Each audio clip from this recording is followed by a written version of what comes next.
Ilang beses na sinubukan ni Renz na magpabigat ng katawan niya upang wag siyang mahila ni Althea, pero desididong babae na puntahan sa Eleanor sa room dahil sobrang nag-aalala siya sa kalagayan nito. Ilang minuto pa ay tumigil na siya sa paghila at asar na humarap sa banda ni Renz. Pilit niyang hinuli ang mga mata ng asawa na halatang tutol sa gustong mangyari ni Althea. Ayaw puntahan ni Renz sa Eleanor ngayon dahil naniniwala siyang umaarte lang ang babae. Madrama ito na gaya na nakita niya kanina at halatang gawa-gawa lang ang pinagsasabi. Ayaw na niyang makipag-deal dito ngayong gabi dahil sa totoo lang ay nakakaubos to ng energy. Hindi mo ba alam na sobrang delikado kapag buntis ang isang babae at may lumabas ditong dugo? Ibig sabihin, nasa panganib ang buhay nila Renz. Hindi lang sa Eleanor, yung mismong buhay ng batay nanganganib ng wala sa oras na hindi siya maagapan. Huwag mo yung baliwalain dahil baka magsisi ka sa bandang huli. Anak mo yun hindi ba? Anak niyong dalawa. Nanatiling nakatikaw ang bibig ni Renz habang tinitignan ng mukha ni Althea. Bakit ba nagawa pa niyang lokohin ng babae ito? Gayong napakabait at maunawain nitong asawa. Bakit niya ito pinagpalit sa isang bilyakang babae? Tama nga ito, nasa huli ang pagsisisi. Nasa huli na nga siya ngayon at pinagsisisihan niyang ginawa. At kung maari lang ibalik ang oras at panahon, marahil maari niyang baguhin lahat. Ano Renz? Ayaw mo ba talagang puntahan si Eleanor doon? Saglit lang tayo, silipin mo lang, i-make sure mo lang na safe silang dalawa. Hindi pa doon na kontento si Althea. Pagkatapos niyang sabihin niyon ay tinulak na niya sa likod si Renz palabas ng venue. Nabantulot sumunod sa kanya. Pagkatapos ng ilang hakbang ay kusa ng lalaking naglakad na patungo ng elevator. Saan nga palang floor ang room na sinasabi ni Eleanor doon sa text niya? 7th floor. Tamad na sagot ni Renz sa kanya. Nagawa ng mahila ni Althea si Renz papasok ng elevator. Wala na itong kawala sa kanya. At dahil kasalukuyang busy ang lobby sa nagaganap na ongoing exhibition event, nisay wala silang nakasabay na lumulan ng elevator. Binalot sila na nakakabinging katahimikan habang nasa loob noon. Panaka-naka ang sulyap ni Althea sa refleksyon nilang mag-asawa sa malabong wall ng lift. Pilit inaaninag ni Althea ang emosyon ni Renz na nakasandal lang sa sulok, nakahulukip-kip at patuloy na iniisip ang mga pagkakamali niya. Tara na Renz, baba na. Nandito na tayo sa tamang palapag ng silid ni Eleanor. Mabagal ang naging hakbang ng dalawa. Si Althea ang mas nauuna at hinahanap ang sadya nilang room number sa palapag na yon. Nasa huli niya si Renz na matamang nakatingin sa likod ni Althea. Nasa isipan pa rin ang pagkakamali niya sa buhay na kahit anong gawin niya ay hindi na maibabalik pa sa dati ang lahat na nangyari. Ito na yon. Lingon ni Althea kay Renz, sabay turo sa pintuan na tinigilan niya sa harapan. Sanenyasan pa niyang kamay sa lalaki na bilisan na niyang lumapit. Kumato ka na, bilisan mo. Pabirong hampas pa ng isang palad ni Althea sa balikat ni Renz. Pilit tinatagong lungkot sa mga mata. Aminin niya man o hindi, nasasaktan siya ngayon. Ang tanga niyang kinaladkat pa ditong asawa. Sana'y naging maramot na lang siya tinayaang maghintay sa walang babae nito. Renz! Muling untag ni Althea sa kasama. Hindi gumalaw si Renz kaya si Althea na mismong kusang kumatok sa pintuan. Umiit ng pintuan noon, bumukas siya ng konti. Naihilig ni Althea ang ulo. Bukas ang pintuan? Kanina sa pagmamadali ni Eleanor na halikan si Domingo, kanina pagdating nito't mahubaran ay hindi na nila napagtuunan pa ng pansin ang pintuan. Nakabukas? Puno ng pagtatakang tanong ni Althea na binalingan si Renz na nakatayo pa rin sa kanyang tabi. Sa tangkad ng asawa niya ay nagmukha siyang mababang damo sa tabi ng puno ng kawayan. Renz, bukas siya oh! Hindi na nagawang tapusin ni Althea ang binibigkas na salita. Nang walang imik pa rin nahawakan na ni Renz ang seradura ng pintuan upang buksan. Humakbang pa ito papasok ng konti, dahilan para matakpan ang paningin niya. Narinig ni Althea ang pagtagis ng mga bagang ni Renz at ang pagkuyom ng dalawa nitong kamao na nagawang bitawan ng seradurang hawak. Na-curious pa doon si Althea na makarinig ng mahihinang mga ungol na parang kababalaghan. Ano Renz? Nakita mo ba? Nalalaki ang mga matang natutup ni Althea ang bibig sa kahindik-hindik na tanawing sumalubong sa kanyang mga mata. Gusto niyang pumikit at iansi ang tagpo. Walang saplot lang naman na katawan ni Eleanor yon na kahit malaki na ang tiyan ay nagawa pang umibabaw sa katawan ng isang lalaking kilalang kilala rin nila.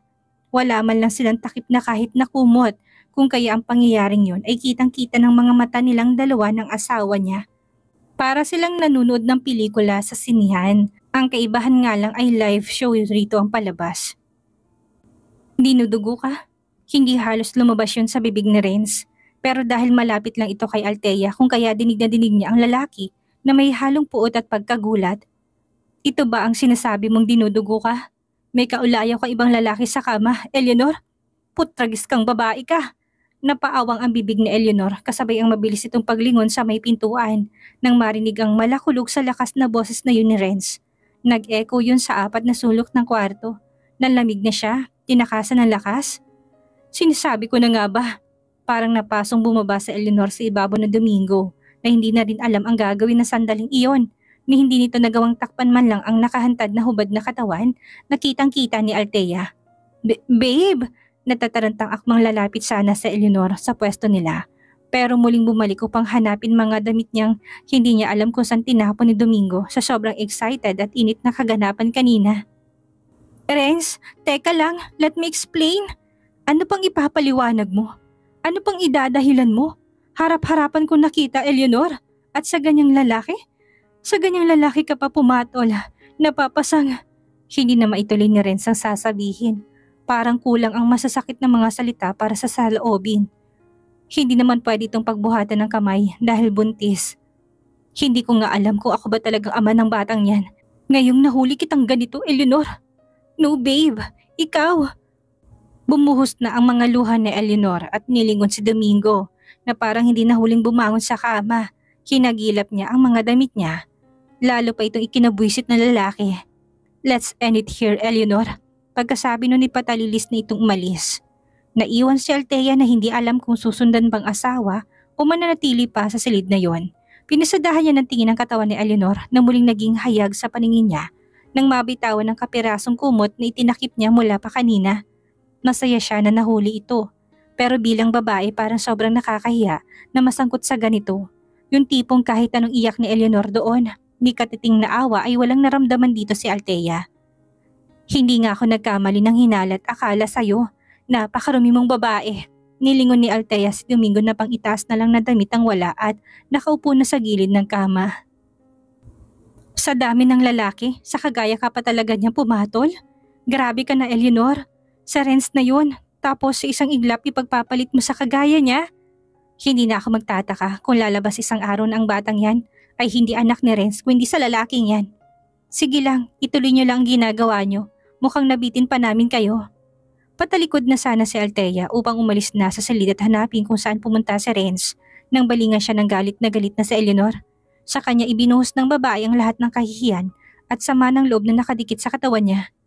Kasalanan mo tong babae ka. Dinala mo siya dito para lang mapahiya at mahuli niya ako. Walang pakundangang sinugod ni Eleanor si Althea na hindi napaghandaan ang gagawin tong atake. Napangiwi na si Althea nang hawakan ng galit na babae ang kanyang buhok habang umaatungal na doon ng iyak. Ikaw na babae ka. Ikaw ang nagsumbong kay Renz na lahat at kung bakit nangyari ito sa amin. Ikaw ang dapat magbayad at magdusa. Pilit na ng laban si Althea pero hindi sapat ang lakas niya upang makawala sa hawak nito. Tanga ka ba? Wala ka na sa tamang katinuan. May masisi ka lang sa katangahan mo. Ganti ni Althea na pilit tinatanggal ang pagkakahawak nito sa kanyang buhok. Bobo mong babae ka? Gagawa-gawa ka ng katangahan tapos kung kanino mo isisisi ang lahat? Ikaw ang nag-text sa kanya na dinudugo ka. Limot mo bang buwisit ka? Nang hindi matanggal ni Althea ang kamay nito'y pinili na lang niyang lumaban.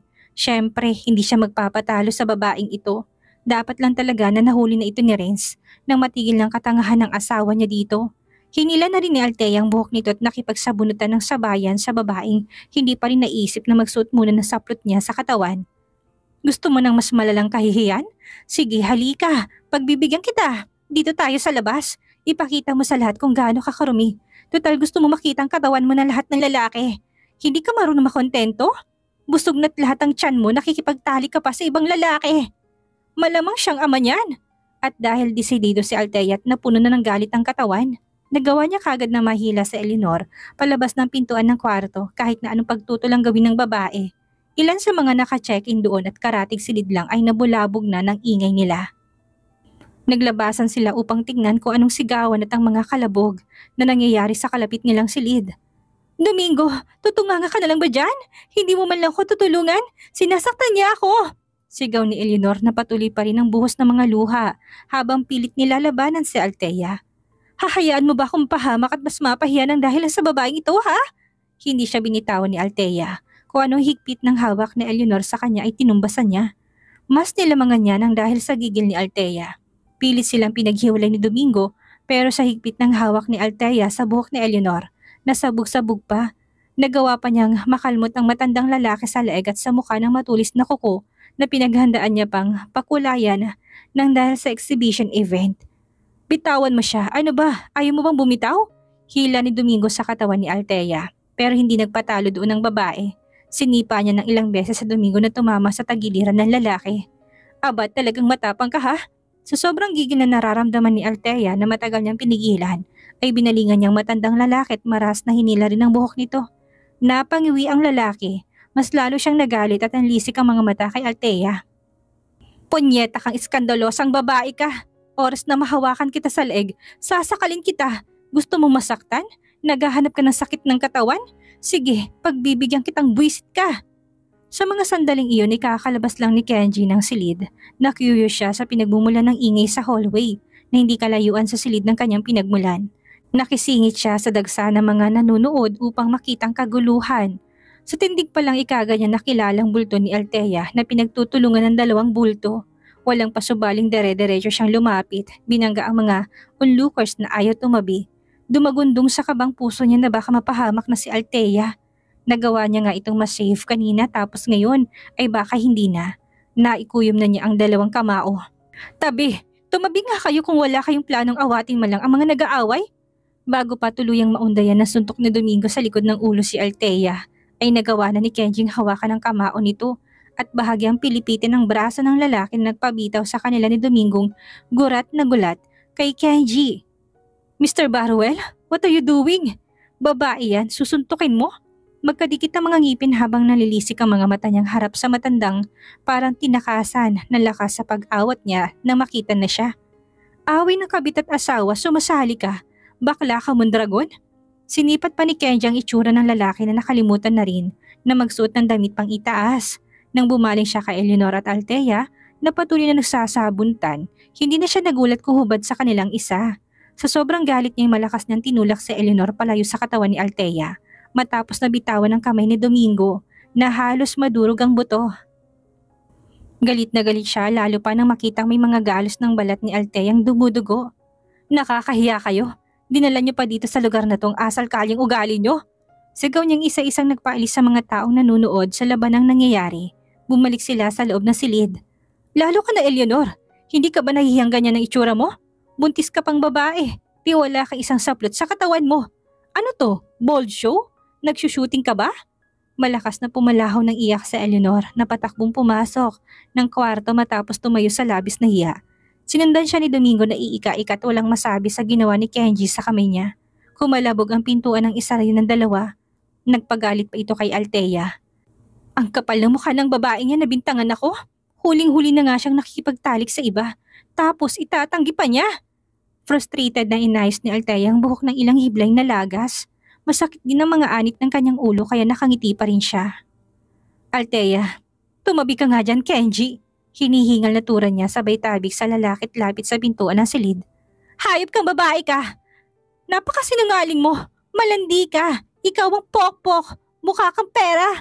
Wala kang magawa sa buhay mo kung hindi manira ng relasyon ng iba. Itataga ko sa bato, hindi anak ni Lawrence ang batang nasa sinapupunan mo. Anak yung dalawa yan ng matandang huklubang yan. Huwag niyong itanggi dahil huling-huli na kayo. Pweh, nakakaduwal kayong mga salot ng lipunan. Hindi pa nakontento doon si Althea. Malakas niyang sinipa ang pintuan na para bang kapag ginawa niya yon ay gagaan ng pakiramdam. Althea, tama na. Si Kenji na puno ng awa ang mga matang nakatingin sa mukha ng babae. Tama na, isipin mo na lang ang sitwasyon mo. Kumalma ka, huwag mong bairalin ang galit. Napalunok ng laway si Althea. Kahit anong pigil niya na huwag pumatak ang mga luha, pero kusa na silang dumausdos pababa na para bang yun lang ang choice na meron sila. Masahol pa sa hayop ang pag-uugali ng dalawang yan eh. Hindi na lang maging masaya sa piling ng bawat isa? Kailangan pang manira ng tahimik na relasyon ng iba? Nanginginig na ang labing bulalas doon ni Althea. Pinalis na ang luha sa humihikbing mukha. Mga salot sa mundo! Nahigpit na siyang niyakap ni Kenji. Basang-basa niya kasi ang sakit na nararamdaman ng babae ngayon sa mga mata nito. Hinaplos-haplos ng likod ng ulo ni Althea. Iyak mo lang, iluha mo lang lahat, Althea. Dala ng umaapaw na buhos ng nabiglang emosyon na nararamdaman ni Althea ay sinubsob na niya ang luhaang mukha sa dibdib ni Kenji. Humigpit pang yakap ni Kenji sa nanginginig na katawan ni Althea, kagaya na lang ng paghigpit ng hawak ng babae sa laylay ng kanyang suot na damit. Samang-sama ng loob niya ngayon kahit na nasaktan niya sa Eleanor at napahiya niya rin ng babae. Para sa kanya hindi pa yun sapat, hindi pa siya kontento dito. Gusto niya itong lumuhod at magmakaawa sa kanya. Gusto niyang gumapang ito sa lusak at mawala ang lahat sa kanya. Gusto niyang harapan na aminin itong hindi si Renz ang ama ng batang pinagbubuntis niya kung hindi ibang lalaki. Yun ang gusto ni Althea na mangyari kay Eleanor. Okay ka na ba? Ilang sandali pa'y tanong ni Kenji. Nang tumango si Althea sa kanya'y giniya na siya ng lalaki patungong muli sa silid nito. Nahawi ng mga onlookers na natirang nakasilip doon na wala namang imik. Nanatili lang silang nakatingin at lihim na nagbibigay ng kuro-kuro sa kung anong tunay na dahilan sa bangayang nangyari. Inom ka na muna ng tubig, Althea. Abot ni Kenji ng bote ng tubig sa kanya na binuksan ng takip. May lahi kang Amazona, no? Grabe ang danyos. Tinanggap yun ni Althea na hindi sinagot ang pabirong patutsyada ni Kenji. Hindi niya rin alinta ng itsura, lalo nang kumalat na make-up sa mukha niya. Dama niyang palalagkit, nakaupo na siya ngayon sa sofa ng silid. Parang kani-kanina lang ay naroon din siya sa loob tapos ngayon ay naroon na naman. Pinaglalaroan ba siya ng tadhana at nalilito ngayon ng panahon? Sorry, sobrang nakakahiyang naging asal ko kanina. Hindi ko na kasi napigilan para ko estudyanteng nakikipagbangayan ng kabataan ko. Kasi naman, alangang pabayaan ko lang. Napayuko na si Althea pagkasabi niya noon hindi magawang tignan si Kenji sa harap niyang nakatayot nakahalukip-kip ang mga braso. Hindi alam na lalaki kung matatawa ba siya sa itsura ngayon ni Althea o maaawa siya para itong pinagtulungang awayin at sabunutan ng grupo. Ano bang nangyari? Umiling si Althea. Hindi niya alam kung tama bang sabihin niya yun o ikwento kay Kenji. Wala naman yung kinalaman sa kanya, kay Renz at Eleanor at sa kay Domingo tungkol yun. Kumbagay naging sabit lang siya sa gulo dahil sumama siya dito kahit pasabihing asawa siya ni Renz. At yun ang pumipigil sa kanya upang magsalita. Pero wala naman siyang ibang choice. Kailangan niya mag-explain kay Kenji na parang superhero niya taga-sagip palagi. Hindi ako nagumpisa. Alam kong hindi ikaw. Ang gusto kong malaman ay kung bakit nandito ka sa mga silid eh. Diba sinamahan na kita sa ibaba't inahatid na kanina? Paano nangyaring umakyat ka na naman dito? Naupo na si Kenji sa katapat niyang sofa. Pero sa halip na tingnan siya ni Althea, mas tumungo pang babae tinagong mukha niya. Paano ba nagsimulang away niyo to the point na walang saplot si Eleanor sa katawan at kasama niya si Mr. Mondragon? Don't tell me na inatake mo siya. Naliligo? Hindi ba sa ang buhok nun, Kenji? Umigting na naman ang panga ni Althea. Bumabangon na naman ang gigil niya kay Eleanor na suko sa langit dahil sa kalandi ang taglay nito. Nakakapagsisingang hindi niya nailang paso ang mukha nito sa maruming sahig. Okay, hindi na siya naliligo pero paano nga? Hindi sumagot si Althea, hindi niya sasagutin to. Sige, kung ayaw mong sabihin sa akin, ayos lang. Pumunta ka na ng toilet at ayusin mo sarili. Buti na lang at walang nangyari sa kanya. Paano kung dinugo yun? Ang salitang yun na nagpaangat ng mukha ni Althea. Nalilisik na naman ang mga mata niya. Yun naman ang rason niya kay Renz kanina eh. Sana talaga dinugo na lang siya para naman may totoo sa mga pinagsasabi niya. Tumayo pa doon si Althea na mewang na habang nagbabaga na naman ang mga mata sa galit. Parang sinisilaban na naman siya ng matinding gigil na nararamdaman niya ngayon. Puro siya kasinungalingan. Wala nang totoo sa kanya. Naniwala talaga kung hindi anak ni Renz ang batang dinadala niya. Sa matandang Domingo yun. Pinapaako lang ng mahadarang babaeng yun kay Renz ang bunga ng kalandian niya. Humanda siya. Oras na kantiin niya ako sisiguraduhin kung ilalampasok ang mukha niya sa semento. Sobrang satisfying ng tanawing yun. Sa sinabi niya ni Althea ay napagtagpi-tagpi na naman ni Kenji kung saan nanggagaling ang galit ni Althea. Naintindihan niya ng galit nito. Bakit naman nadami si Mr. Salmeda? Nag-text lang naman ng babaeng yun kay Renz na puntahan siya sa kwarto dahil dinudugo raw siya kuno. Kung tutuusin ayaw nga siyang puntahan ni Renz at pag-aksayahan pa ng oras. Ako lang ang pumilit dahil worried akong baka totoo yon. Buti na lang pumunta kami. Nahuli namin sila sa akto ng kababuyan nila ni Domingo. Kasama mo si Renz na umakyat? Doon lang nahimasmasan si Altay at pumasok sa isipan kung nasa na nga palang asawa. Ang huling natatandaan niya ay ang paglayas nito matapos na makita ang kababuyan nila. Nasa na siya ngayon? Bakit hinayaan kanyang pagtulungan at sabunutan ng kabit niya? Binalikan ni Altay ang mga nangyari sa isipan niya bago pa siya makipagbuno kay Eleanor. Hindi ko rin alam. Nung nahuli niya ay mabilis siyang umalis. Malamang nagulat siya sa nakita niya. Siya ba naman ang ibuhos ng lahat ng atensyon sa babaeng yun? Dahil lang akala niya ay anak niya ang bata. Hindi ba siya magugulat sa nakita? Umabot pa siyang iwan ng asawa niya para lang panindigan ng anak pala ng ibang lalaki. Malamang galit na galit yun. Niloko siya kay Angie. Ginawang tanga ng babaeng yun. Natigilan si Althea sa pagsasalita na makitang ganun na lang ang titig ni Kenji sa mukha niya na parang nababasa nitong laman ng isipan niya ng mga sandaling iyon. Napaiwas siya ng tingin. Bakit ang martir mo pa rin, Althea? Hindi ka ba napapagod o nauubos? Hindi mo ba naiisip ang sarili mo naman ang unahin mo kaysa sa ibang tao? Paano kung ikaw mapahamak? May tutulong ba sa'yo? Paano kung wala ako? Sino magtatanggol sa'yo? Wala. Lumaban ka naman, Althea. Mapagod ka naman para sumukot mauna nang umalis sa toxic na relasyon na kahit anong gawin mo'y malabo ng muling maayos. Tumayo na si Althea, nagulat siya sa sinabi ni Kenji. Hindi niya ito inaasahan, ni hindi nga niya nabanggit sa kanya na siyang asawa ni Renz na tinutukoy niya kanina. Binabana niya ang bote ng tubig sa center table. Tahimik na humakbang papunta ng bathroom. Buko na ba siya? Nahuli na ba siya ni Kenji kung anong totoo niyang relasyon at ugnayan kay Renz? Pinili niyang iligaw ang sinabi ni Kenji. Nilingon niya to, pinilit ang sariling malapad ng ngumiti. Ano ka ba naman, Kenji? Anong pinagsasabi mo? Kaya ko ng sarili ko. Hindi ko naman sinabing palaging sumulpot ka out of nowhere at tulungan ako sa kinasasangkutan kong gulo eh. Napapreno si Althea pagpasok ng banyo nang maalala na yun na siguro ang tamang pagkakataon para tanungin niya ito kung bakit siya palagi na lang na tinutulungan ng lalaki. Ano bang dahilan mo, Mr. Barwell, na palaging tulungan na lang ako? Hindi kita kilala at lalong hindi kaibigan. Curious lang naman ako, bakit lagi mo akong sinasalo? Isinasalba't pilit na ginagawa ng paraan para hindi madawit sa gulo. Ano nga kayang dahilan ni Kenji sa palaging pagtulong niya kay Althea? Ano ang gagawin ni Eleanor matapos mahuli sila ni Domingo na may ginagawang kababalaghan? Mapatawad kaya siya ni Renz? O tatapusin na nitong relasyong meron sila ng nobya? Yan ang ating aalamin sa susunod nating kabanata.